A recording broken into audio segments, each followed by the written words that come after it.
په نکاح کې د سړي نوم او د ښځې نوم د پلار او نیکه نوم یې اخیستل ضروري دي که نه دي ضروري؟ په دې به مسله به سر خلاصو سره.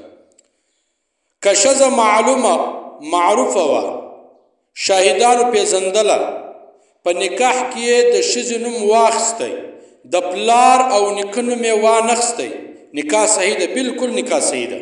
ځکه ښځه خلک پېژني چې د پلانکي لور ده، د پلانکي لمسۍ ده.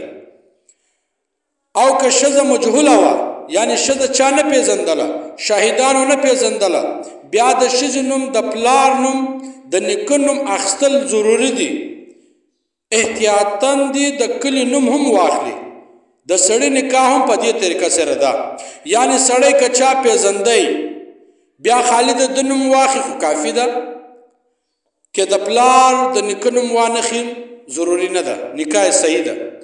اوس که سړی چا نه پېژندی، نو شاهدانو نه پېژندی، نو بیا د سړي نوم، د سړي د پلار نوم، د نیکه نوم اخیستل ضروري دي. احتیاطاً دي د کلي نوم هم ورسره واخلي. سی عمر د بکر زوی ده، د زید لمسی ده، په پلانکي کلي کې اوسېدونکی ده. دغه رقم د نجلۍ نوم چې مجهوله وي، څوک یې نه پېژني، د نجلۍ نوم، د نجلۍ د پلار نوم، د نجلۍ د دادا د نیکه نوم دې واخلي. دا ضروري ده. احتیاطاً دې د کلي نوم هم ورسره واخلي. که چا پېژندله، ښځه معلومه وه، معروفه وه، شاهدانو پېژندله، په نکاح کې د ښځې نوم واخیستی، بس کافي ده، نکاح صحیح ده. دغسې سړی چا پېژندی، معروف و، معلوم و، شاهدانو پېژندی، په نکاح کې د سړي نوم واخیستی، بس کافي ده.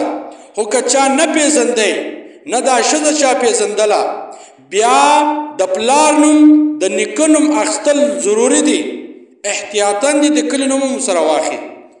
لکه څنګه چې په دې کتاب کې راغلي دي، رد المحتار صفحه نمبر 98 جلد 4، دغه رقم په قاضي خان علی حمیش علمگیری صفحه نمبر 440 جلد اول، بحرایک صفحه نمبر 150 جلد نمبر 4، فتاوای تاترخانیه صفحه نمبر 280 جلد نمبر 2، فتاوای خلاصه صفحه نمبر 15 جلد نمبر 2.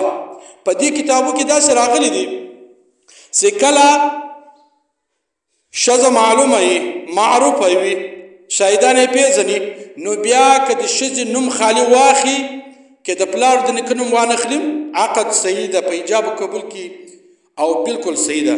اوس که ښځه مجهوله وه، معلومه نه وه، چا نه پېژندله، پلار نیکه هم نه پېژني چې دا د چا لور ده، شاهدانو نه پېژندله. اصل مسله د شاهدانو ده. شاهدان ناسي، بیا به د ښځې نوم هم اخلي، د پلار د نیکه نوم، د کلي نوم، احتیاطاً د کلي نوم، لیکن د پلار او د نیکه نوم ضروري دي چې اخلي په نکاح کې.